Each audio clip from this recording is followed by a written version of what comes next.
Welcome to the Goa School, Nitya and Sunetra. It is wonderful to have you on the Goa School because, um, we've often wondered about this topic, aptly named WASH, which is water, sanitation, and hygiene, I think. Um, and, it is a very serious topic in the sense that it is so intrinsically linked to our own development as humans in our own families as a nation.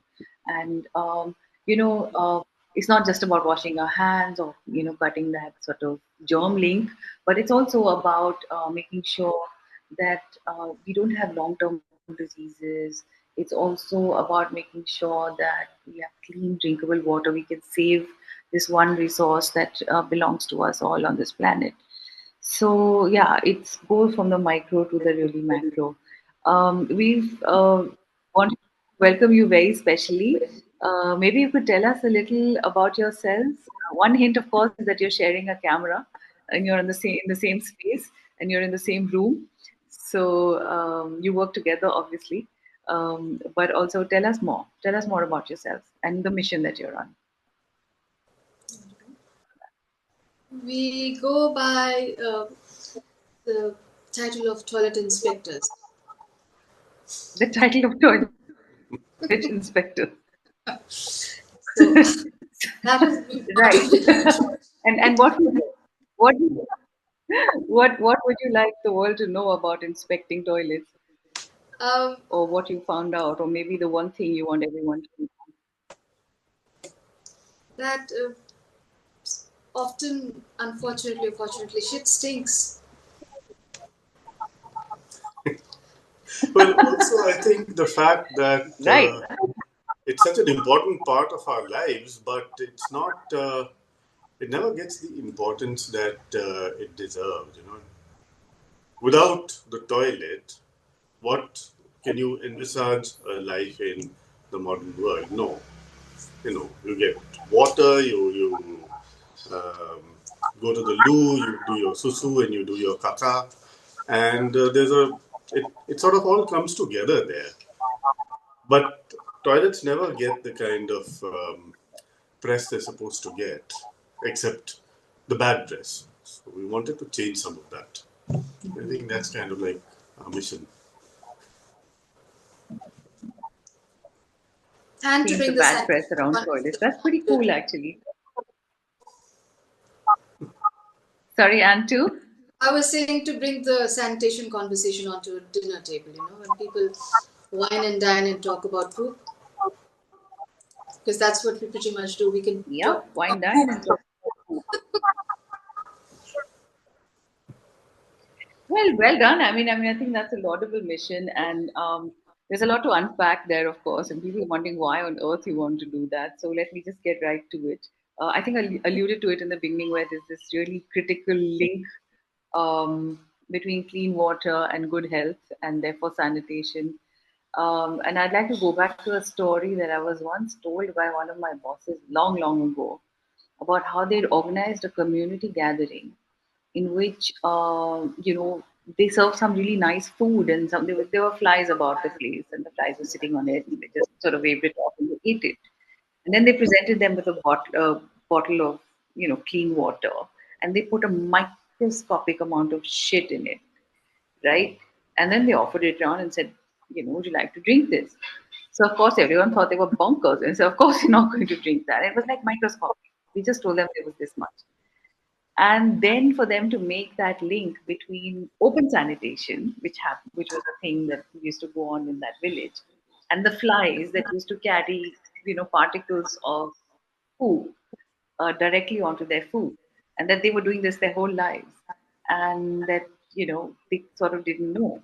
Now there's an argument obviously to be made around your own immunity and how strong it is, but on the other hand, I think, I don't know what the stats are, and you guys might know. There's a very, very serious problem of typhoid, right? Because our water sources are all contaminated. And I don't know if I've got the right disease or the right information there, but perhaps you can throw more light on this. What is that connection between? I think, well, hang on, let's back up. How would you? So I'm going on for too long. I better chop this. But how would you define clean drinking water? first of all, for everyone to know what that constitutes? So, I think to put it simply, clean drinking water is water that won't make you sick if you drink it. It could come out of a tap, it could come out of a tube well, a hand pump, even a river. But as long as it's clean and safe, it should not make you sick. But technically speaking, all chemistry lessons from school, pure water has no taste or smell or color, or any form of bacterial or chemical contamination. But in the natural world, all water does have some form of chemicals. But if it's safe, it should not have any bacterial contamination that make you sick. I think that's the simplest way to look at it. Got it. Okay. And then tell me also, how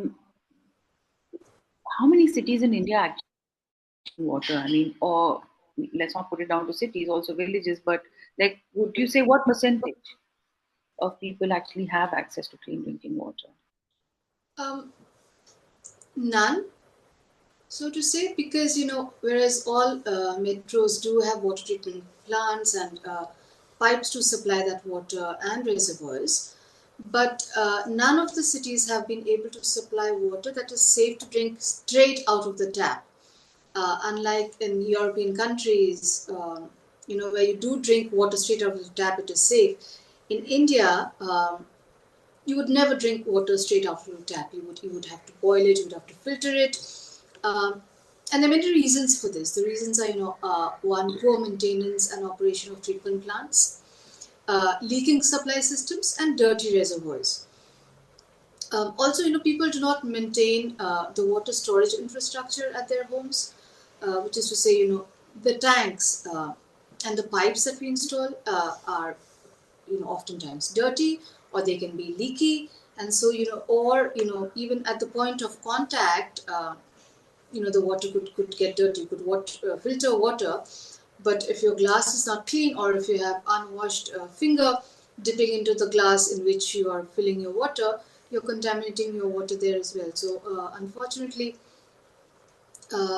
we don't really have clean water that we can drink straight out of a tap or straight out of the source. Anyway. Right, and that's very shocking. But I think at an intrinsic level, we all know this, which is why every household is quite manic about, either buying a water purification device or something like that in India.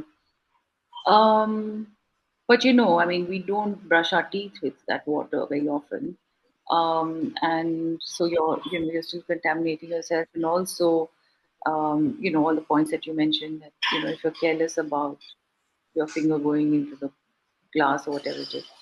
So my other question, just related to this, would be, how do you do you educate people about this as well? I mean, down to the very micro, other than just talking about and like, does this help? It must help, like in terms of, I mean, they say the dose makes the poison, right?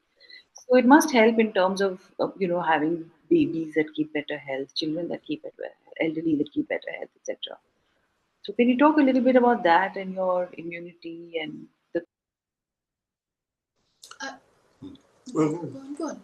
So I think in the more formal jobs that we've had, we've talked about what's called good hygiene behavior, which covers the treatment and storage of water and handling of water. And I think as part of that, we also talk about what safe water is. So kind of not as simplified as we mentioned here, but a little more complicated than that. What is safe water? How do you handle water carefully? And if you have contaminated water, what are the kind of diseases that you can get? So, like you mentioned, typhoid. You can also get dysentery, jaundice, all kinds of other gastrointestinal diseases. Those are the kind of things that we talk about in community meetings. Yeah, sure. And also, a lot of work that I did in Cambodia was around wash and nutrition, and how children under the age of 2 are directly impacted by the lack of wash facilities, because your brain health does not develop, because you cannot absorb, body cannot absorb nutrients. So it's not just about uh, the look and color and feel of the water, but about economies, really. If you are not developing in your growing years, you will grow up stunted, and there's a brain health issue, because you're constantly having diarrhea, to put it in very simple terms, and you're losing all the nutrients from your body. So we've also done quite a bit of work around trying to understand it from the perspective of the young children, and trying to make sure that even at schools and healthcare centers, there are proper wash practices, and that they are imbibed by the school teachers, by the children, and that there's an environment that is created around both schools and health centers as well, and not just communities around clean wash service delivery and uptake. Right. And I can remember another exercise that was a community exercise that I heard about. But of course, you have to know the happy birthday tune, which is that it's not enough to wash your hands just like this when you go from the toilet, but to actually wash it for as long as an entire verse of happy birthday. So that's quite a few seconds long. I mean, you have to rub, rub, rub back, all sides, your thumbs, and then, with water. So I think, fortunately or unfortunately, COVID taught us quite a bit about hand washing. Um, but I have a feeling that people are going back to being careless now because, we have very short memory around these things.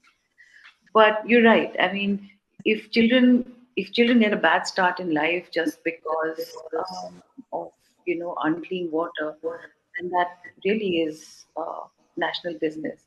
So the government does, of course, get into this area, and they do have, as far as I recall, an integrated water management system or something like that. I'm not perhaps using the right terms, but so the Indian government I know has that and uses that approach to see, what are water sources, where can we supply them, etc., etc. Um, but what I wanted to ask you is that are we running out of water in general? I mean, just at the macro level, when you look at supply and demand. And so this is all of it now, not clean water. But are we running out? Like, there was this whole argument about how groundwater sources were being depleted, and they sort of not being able to recycle water for agriculture. And, they've made sort of policy errors like, I mean, these are all just conversations I hear, but I mean, I'd like you all to talk about one policy error I heard about was making irrigation um, farmers free of cost. And so there was gallons and gallons of potable water that was just being used for irrigation, whereas you could have used recycled water. So yeah, what are your thoughts on this? Is there enough water to go around, and what are the policies looking like? So I don't think we're running out of clean water. I think the country still has enough water, but the statistics, and these are government statistics, they seem to suggest that India has now become a water scarce country. I mean, in the sense of each person has about 1,200 to 1,300 um, kiloliters of water available every year. And that includes water which goes into growing food and the clothes you wear and all the stuff that you use, your phones and your cars and scooters and all the rest of it. But I think, I mean, in the work that we have done, we've seen that it's primarily mismanagement of water and wastage of water or water pollution that has caused this shortage. It's not that India has any less water now than it had 50 or 60 or 100 years ago. It's just the fact that it's not managed adequately, and therefore large percentage of the population doesn't have access to water or safe drinking water, safe water. So I mean, the three major sources, rivers, rainfall, and underground water, there's enough to supply us indefinitely if they're managed properly and managed and conserved properly. By that, is meant they're protected from pollution. They're not overexploited. There's groundwater recharge, and there is water conservation. So you talked about agriculture, and absolutely, most of the water that this country uses goes into agriculture. And there have been some attempts to kind of reduce the water that farmers use through drip irrigation and sprinkler irrigation and all the rest of it. But all those are very expensive. It's much cheaper to just dig a canal in your field and flood it with water from wherever than to put in a drip irrigation or sprinkler irrigation thing. Up to a point, I mean, when water gets too scarce for flood irrigation, people will have to start switching to other means. But until that happens, yes, I think farmers need far more education. I think also people like us who live in cities and happily wash our cars and driveways and all that with clean water, we also need education. And that's another bit of work that needs to be done at very large scale. And I think even industries, though the poor chaps pay much more than us or farmers for water, even they need education on how to conserve and recycle and reuse water. And maybe one solution which has been promoted or rather talked about over the years, over the decades, has been rainwater harvesting. And I think as a country, we've not done enough on that front. So, yeah, I think some things still work in Yeah, progress. great. Why don't we, sure, sure. And why don't we explain that a little bit? What is rainwater harvesting? And can you do it, in cities as well? So, rainwater harvesting, at its simplest thing, is to catch rainwater, rainfall, and store it. You can either store it in built storages like tanks and ponds and stuff like that on the surface, or you can use it to recharge groundwater. So, both ways it makes rainwater available for use during the dry seasons, outside the monsoons, which are typically 3 to 5 months long in this country. And if we can do that, then we are not drawing on the stocks of groundwater, or we are not overusing river water. I think then we have more rainwater available for human use. So that should help to kind of tide over shortages. Also, if I may Right. add, for instance, places in Rajasthan where water is being recharged in aquifers, so that in turn recharges the groundwater. So it's not like directly using the water for agriculture or household purposes, but to recharge the groundwater as well. And there's some very good examples. And I know that Nitya's book has studied a lot of these structures, and not just Rajasthan. I mean, there was a book titled "The Dying Wisdom," written by Anil Akolwar, which documented, really this dying wisdom of rainwater harvesting. And then Nitya's book also looks at the different structures and different ways in which rainwater is being harvested, so to say, in different parts of India. Thank you. Thank you for adding that. Okay, so now let's go back to sanitation for a bit. Sunetra, you mentioned working in another country. Was it Cambodia? I think you said. And you've obviously worked in several other countries. What seem to be the strategies that work regarding sanitation, better Uh, sanitation? to me, the biggest thing is ownership. If for as long as there isn't ownership for a program or a project, it cannot be successful. It's one thing to dole out dollars or rupees to build a toilet. It's another thing for a person to genuinely know and understand why should I or my children actually use the toilet.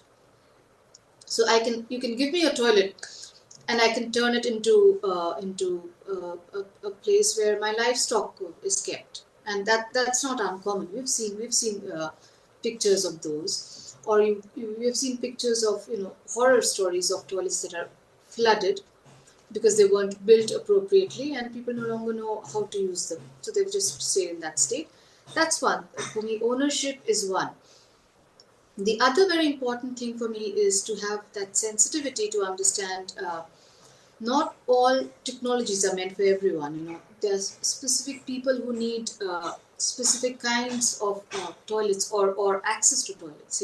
Which is to say, how are people living with disabilities going to access that same kind of toilet that other people may be able to use. So to be cognizant of the different needs of people living with disabilities is something that I'm very keen on, and I've seen that how that has really made a difference to the lives of certain groups. This was documented during my time in Nepal, where disabled people's organizations took on the role to understand how that could be better ensured and what that meant for lives. The other thing is the lives of women, the lives of people living in far off communities. How do we look at that? How do we understand their needs? It's one thing to provide a toilet, but if a woman still has to walk several miles to draw water to bring it to the toilet for the use of the family, what does it mean for their health then, for their time management then, because they're also doing other chores. So these are some of the things that I think has really made an impact on where we've looked at the business of toilet, not just from a provision, but from local acceptability, local people wanting toilets, wanting to use them, and looking at not just toilets as one model of toilets, but looking at specifics of who, where, who needs what kind of toilets or infrastructure, how can we reach out to better people. And then of course the socially marginalized. There's so much of caste and creed dynamics in our country as in southern Asia. So there's that dynamics, and how do they reach, uh, how do we reach what we say is the last mile. There is also of course the connection in the governments and the engineers. uh, how do you sensitize engineers that wash is not just engineering, it's so much of social engineering really. So there is that as well, and when you have people who understand that, then there's a much better mix of the government policies trickling in very well with what the community also then is intending to do, wants to do, and support. So that's when you have a very enabling environment at both ends. But may I just challenge you a little bit because when you use the word ownership, it's all fine to say, but what in India happens through ownership? I mean, community ownership as we understand it, because I mean, just look at the way we litter roads, yeah, or we do anything. We don't own anything outside our four walls. We don't even care about the environment that we live in. And if you look at like a beautiful house in a terrible environment, and a so-so house with a beautiful environment, everyone wants this one because this one is their own house and they don't care about the environment outside. Whereas, there has to be a sort of like a shift where you're saying, if we build a beautiful community around us, whether it's clean, it's unlittered, it's green, it's properly sanitized, drainage, water supply, etc. And then it doesn't matter if our own house will automatically be like that as well. It doesn't matter how clean the inside of your house is, because actually the whole environment that you live in is clean. Because in the other model where you have, say, the clean house and the dirty environment, you're still going to get germs in there. You can't keep them away, right?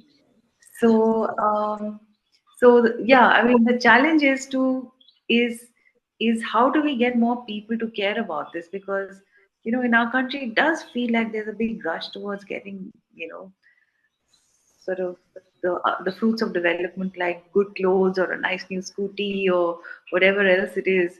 And nobody seems to be too worried about things like water and sanitation and education. Education, I think there's a straight link to the job. But again, what is that job feeding? Hopefully good health. But then if it doesn't feed good water, then your health is short anyway, right? So yeah, I mean, what are your thoughts on this? Because it's again, if you go to a smaller country than India, with fewer people, and you try and build a sense of community and ownership, and it all sounds good. But how do you set about such a huge task in 1.6 billion people? Um, I think if you would, as long as we don't see wash as a common good, this problem that you're saying will stay because it's somebody else's problem. It's not my business. Wash is not my business. My house is clean, which is where Dr. Kamalkar came up with a great concept, which is in our field is referred to as community-led total sanitation (CLTS), which is a huge movement really at the local levels to ensure that people are the term that is used is triggering. That people are triggered towards community-led efforts and initiatives, and that has shown tremendous results in many places in India, and in fact, it has been widely adopted across countries, across continents, where Sorry, can you it's explain that a little bit? What is that community? Community-led total sanitation is what it's called. It is they use various triggering tools. One of which was where you had mentioned the flies. How flies get into your food. So they use a few tools to sensitize a community about why communities need to lead sanitation challenges and drives, and that it's not just one person effort. It's like you said, if the environment around you is dirty, then that doesn't matter how clean your house is because that fly is still going to come, or the water is still going to be contaminated. So this is it is not to say it doesn't work. It works, and we have seen in our book that we'll probably talk about later how tribal villages, strangely, were the where you would imagine that the economies aren't that great, but they would be the cleanest because there was a strong sense of community and ownership there to make sure that with the little resources available, they were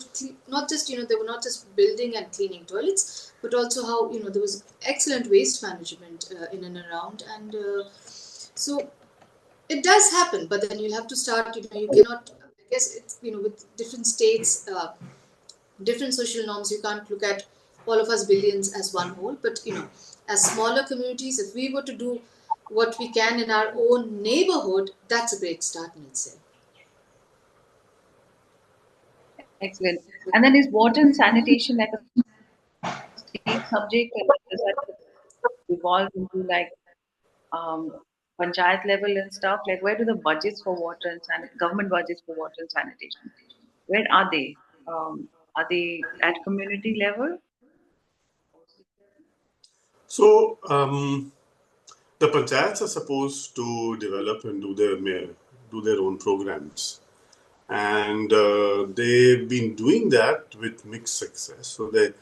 But the problem was it was supposed to be again community led and community owned and all the rest of it. But unfortunately, what happened in the last few years, it became target driven. So, like, India needed whatever, 10 crore toilets, for example. And therefore, where are those 10 crore toilets going to be built? They're going to be built in states that lack access, where people lack access to toilets. And it was simplified so much that having a toilet in your house meant that everything else was fine. If you have a toilet, you'll use it, you'll wash your hands and all the rest of it. So that was one part of the problem. The government of India needed to make sure that all these toilets were going to be built. So they released funds to the states and from the states to the panchayats. Panchayats came up with lists of beneficiaries who didn't have toilets and who needed these toilets. And then they went on to construct the toilets and all the rest of it, and people were supposed to be using them. The beneficiaries, for the want of a better word, were given subsidies, 12,000 rupees, to make those toilets. The 12,000 rupees wasn't enough, but it was supposed to be more like an incentive. So, suppose the toilet costs 20,000, the government will cover 12,000 of that. And It worked in some areas. I think the community mobilization part that Sunetra talked about, where that was effective in some states and in more homogeneous communities, the program worked like a charm. But in more mixed communities, it did not, because then it got stratified by caste and religion and class and all that kind of thing. Because in most villages, you have kasbahs of upper caste, lower caste, Hindu, Muslim, Christian, blah blah, and all the rest of it. So it just followed the normal trajectory of how development works in India, where a certain group of people corner most of the benefits, and everybody gets the kind of the trickle down effect towards everywhere else. So it was a mixed bag, and I think in some parts of the country it worked very well. In some parts it didn't work so well. It also depended a lot on who's anchoring the program in that particular village or group of villages. So if there was a strong sarpanch or pradhan or whatever, it worked really well, because you need that one person also for triggering the community and carrying forward the program. That local ownership and community ownership, it it has to be driven by somebody. It doesn't just come out of nowhere. So wherever those factors were present, yeah, the programs have worked very well. Where those factors have been absent or weak, it's been a mixed bag. Right. Well, that makes eminent sense. The climate sort of the climate avengers, as we would say, they are all talking about microplastics in water. And before that, the conversation was around chemical effluents in water from industries. And I was just wondering whether, you know, whether the sector, the wash sector, as it were, has actually caught up with that, and is there any dovetailing that you do with the climate change people? Uh, Because I would imagine that we're still struggling with things like typhoid in the water, and here comes this huge thing which is microplastics, which is drowning out every other concern, perhaps. So, how do you suddenly have you been able to pivot, and what changes have you brought around in your? the problem is that the regular water treatment methods do not eliminate microplastics from water, and that's unfortunate. And these may need specific, filtration processes that cannot be economically done at a large scale, such as distillation or reverse osmosis. Recycling plastics can, keep them out of the natural environment longer, but eventually they will end up in the water bodies or landfills. So the only thing you can do is to reduce, and if you cannot reduce, then you must reuse plastics to make sure that that they're not in the water. That really remains a huge challenge. I think we've just seen. Was it this week or last week where I think there was some sort of an executive order which reverses the ban on straws in the U.S. With the new president. That's a classic example. The amount of plastic straws that we have going around, and that could have been one simple measure to to do. Do not ban the banning of plastic straws. Uh, so this is a challenge that we face in very bizarre ways at political levels as well. This is not just us as households using and discarding plastics, but about the Right, seriousness. and it yeah, and I was sorry to jump in, but it's also global. I mean, your comment about Trump is it's not that it's going to affect Americans. I mean, plastics, any part of the world gets into all water sources.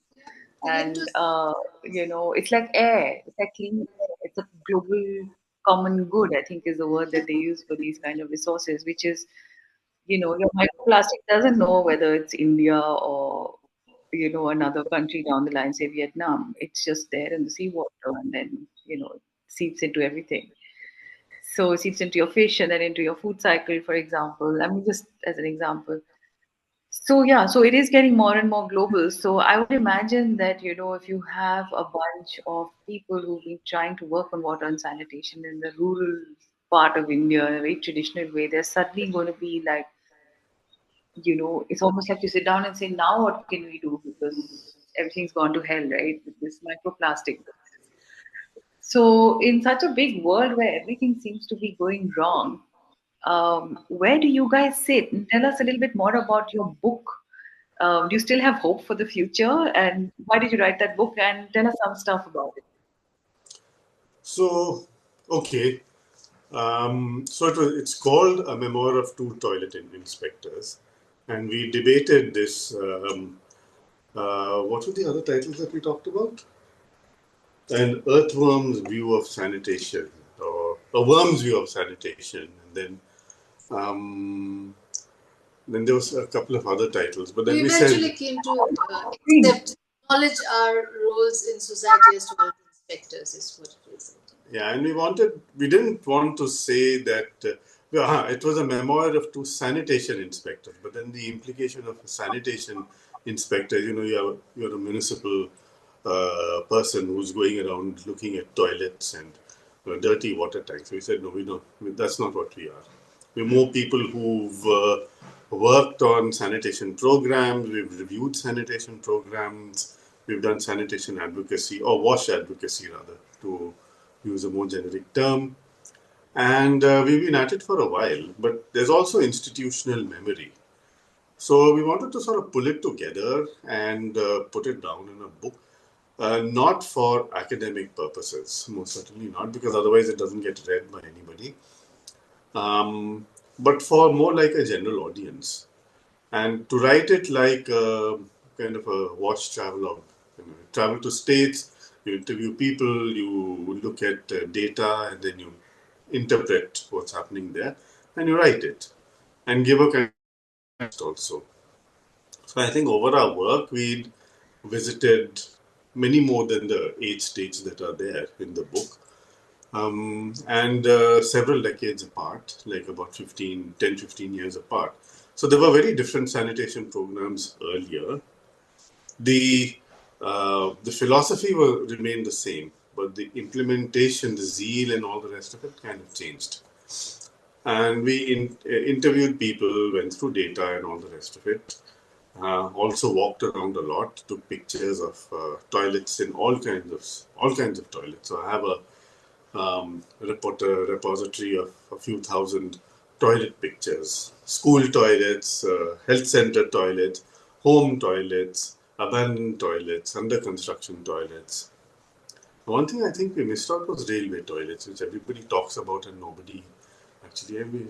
That's something for the future, maybe. Anyway, Just for the brave hearts. That's for the brave hearts, yes. So, what we found was that a program done well many decades ago, many years previously, had continued to have good results even after 10 years or 15 years. And people used the toilets that were made, the toilets were clean and usable, they were well maintained, people maintained them and fixed them themselves, they washed their hands, and most importantly, this thing that you mentioned, the villages were also clean. So the environment was clean. There was no garbage around.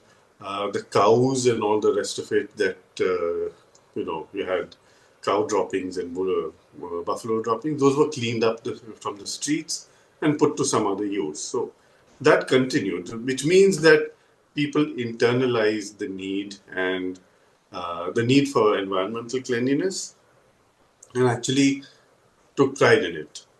But then in the converse was also true. So if the program had been a flop or hadn't done well earlier, then it continued not doing well, even after 10, 12 years of government efforts. And it didn't matter whether you had a good sarpanch or a good local leader, it just did not do well. And I think that was down to the people's attitudes. So there could have been many other factors, and we kind of theorized. So it wasn't just the money given for making toilets, which went up from 600 rupees in the mid 90s to 12,000 now. it wasn't just the money for making toilets, the subsidy, but I think it was also, we found it was linked to things like education levels or the status of women or cultural norms. So Sunetra talked about Adivasi villages, income levels. So richer villages, it's a no-brainer. Richer villages are generally cleaner and they have better streets and houses and all the rest of it. So they, at least they appear cleaner until you get to the outskirts of the villages and then you hit the garbage dumps and you see, oh, okay, this is why it's clean there and not here. So yeah, these And are of course, some. flies and bugs don't know anything about the outskirts of the village. They just fly around everywhere, right? No. No, but if I may jump in to say that this business of your memoirs of being toilet inspectors. I mean, I would wear that with pride. I'm very much of the same band as you. I remember I was sent off to some places in Orissa very recently. Look at school programs, and everyone at the school was painted, and the school boundary was painted, and everyone wanted me to come in and have a look at the program and everything. And all the kids were lined up, and of course, I traipsed right in and went straight to the toilet.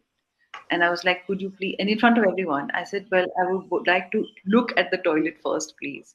And they were like, oh, madam, do you like to use the toilet? Toilet, don't use that one. Use the one in the principal's office. I'm like, no, no, I want to inspect the toilet that the kids use. And of course, to start from there and to start a conversation about, well, how do you get girls to go use this toilet? I mean, there aren't even any doors in some places, right? And they go like, they can go home. And in some cases, there were holes. They weren't even like toilets. It was just like a room with a hole in it. And you couldn't even like flush. There was no water supply, nothing. So, I mean, shit stinks. Yeah, it really stinks. So, yeah, I would wear that with pride. I mean, in terms of that. And the other thing that I wanted to pick up from what you were saying was, this business of getting the whole community organized and getting them to get excited about how their place looks. I forget which politician it was, but there was somebody in this whole, uh, this whole Delhi battle, um, for saying that I feel ashamed. Somebody said I feel ashamed that Delhi is the capital of India, doesn't even have like good water, good toilets, good services, etc. And so, in a way, talking to that shame or that national pride or trying to change cultural norms is really, really an interesting approach. But I just wonder if it's worked. I can I can recall. There's some girl who gets married. She goes to the village and then she goes, "I'm not coming because there's no toilet here." Yeah, this happened. Yeah, Right? this was a true story, and it was in the newspapers back in 2015, 16 or so. I think you're right. There was a Yeah. girl who used to get married in that village, saying, "There's no toilet." There's no Uh, toilet. She was refused. yeah, I mean, but I wonder if these kind of stories or this kind does it make a difference when you have conversations like this, or do people just go I back to what they want? for me, what I believe works is pride way more than shame.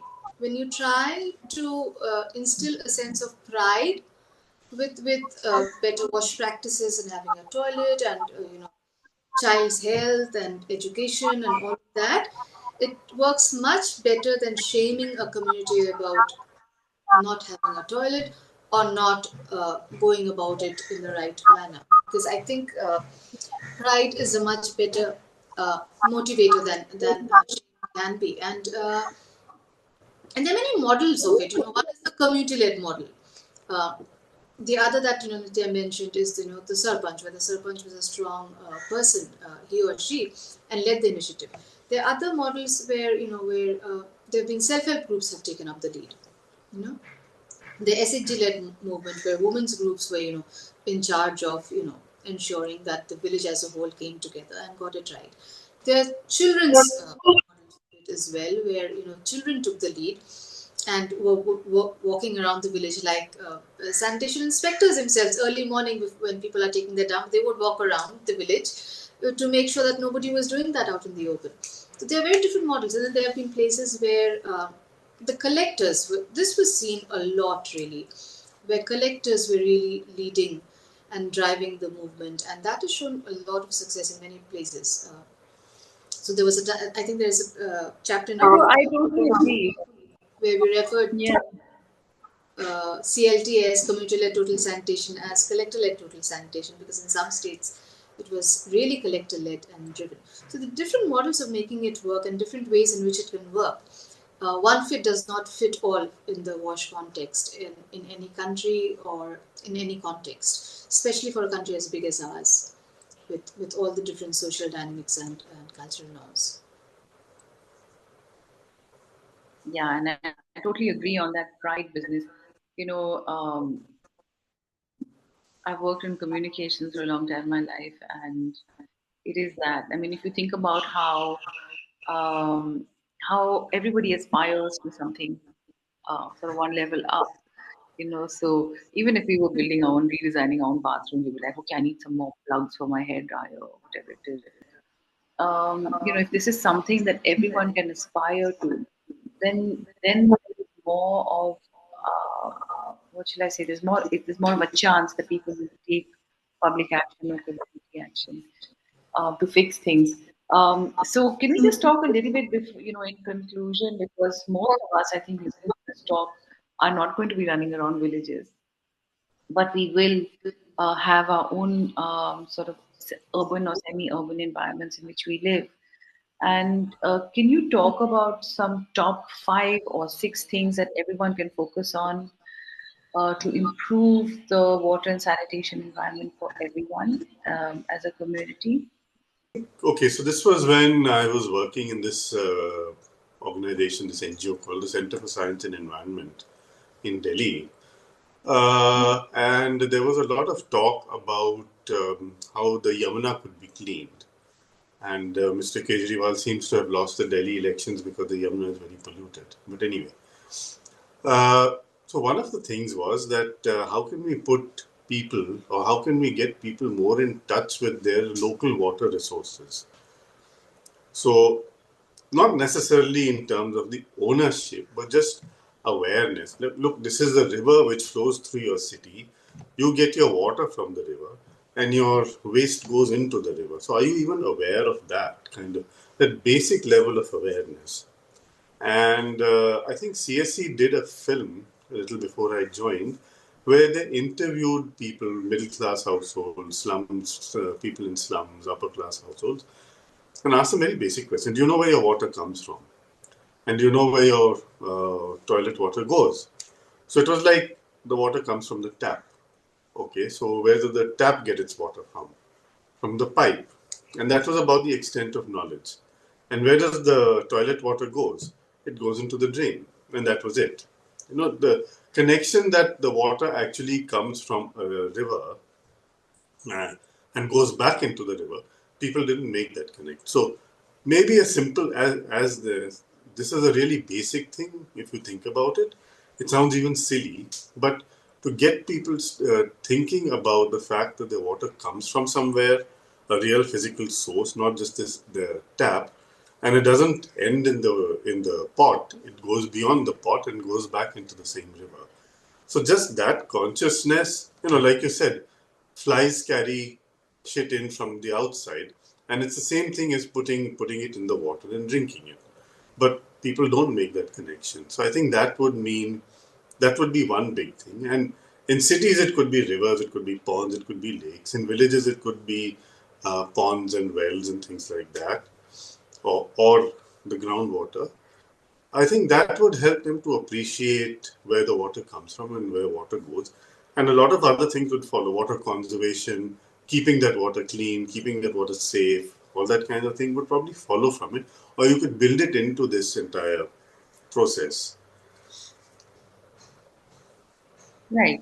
And for I can think of how I don't know which government it was, but one of them recently in Delhi said every 100 meters or something, all the public toilets they had to be assigned to say here's a toilet so that people could use it rather than just relieving themselves in public.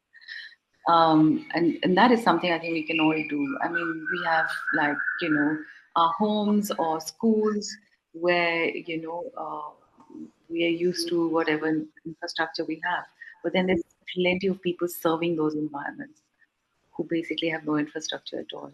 So, for example, if you were a janitor cleaning a toilet in a school, do you have access to that very same toilet, or do you have to go somewhere else? So these are things that I think each of us in our own communities actually think about and open up your spaces to. And as long as you teach people how to use the toilet, it should be fine. Um, you know. So, with that said, I think that's a lovely point to sort of stop at. I mean, there's so much around water. There's supply, there's demand, there's the purity, there's the access, there's pipelines, and the same goes for sanitation, right? How does the waste happen? How does what happens to groundwater, etc. We've covered the entire gamut as far as I can tell, and very well indeed. So, thank you so much for contributing with your thoughts, and we hope to have you back sometime. Perhaps I know Nitya, you've already been part of the mentorship with the Goa School when I think it was about 2 3 batches ago, and Mm. you did a whole program around water. And so, Nitya, I look forward to having you as well. I hope that you will find the time sometime to engage as well. But Will thank you do. so much for this talk, Thank you. and Thank thank you you for for your having work us. there Wonderful. behind the scenes.